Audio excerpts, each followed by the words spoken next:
સરકારની પાસે આશા રાખવાની ના હોય, સરકાર પાસે કામ કરાવવું ને મારો અધિકાર છે. જો નામ જાહેર ના કરવું હોય ને અવાજ ઉઠાવવો હોય ને તો ઘરે બેસે. આ મારો અંગત ઓપિનિયન છે. રીઝન એ છે કે હિંમતના ઇન્જેક્શન ના આવે કે ભાઈ તમને ઇન્જેક્શન મારું તમારામાં હિંમત આવી જાય. જો કદાચ આ લડાઈમાં હું સક્સેસફુલ નહીં જાઉં, બેઈમાની અને ભ્રષ્ટાચારી છે એનો કોઈ ઉકેલ મને નહીં દેખાય આ લડાઈની અંદર, તો એ લડાઈ પણ છે. વતન માટે કફન મંજૂર છે પણ સંઘર્ષ ક્યારેય છોડવાનો નથી. જો કોઈ કાયદાની ભાષામાં સમજે છે તો એને કાયદાની ભાષામાં સમજાવશું. જો એને કોઈને લાકડીની ભાષામાં સમજવું છે તો લાકડીની ભાષામાં સમજાવશું. માનનીય કમિશનરશ્રીને પણ આપણે અરજી આપી હતી પ્રોટેક્શન માટે કે ભાઈ જાનનું જોખમ છે તો અમને હથિયારનો પરવાનો આપ. આજના યુવાનો માટે અમે આ પોડકાસ્ટમાં ઘણા બધા મેસેજ આપી દીધા છે.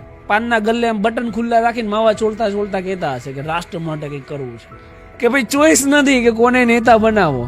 આ બધા ભંગારની એક ગેંગ છે, એમાં 4-5 જણા જે થોડા ઘણા સારા દેખાય એને નેતા બનાવી દે છે. બેમાની મારે ક્યારેય કરવી નથી જિંદગીમાં, રાઈટ?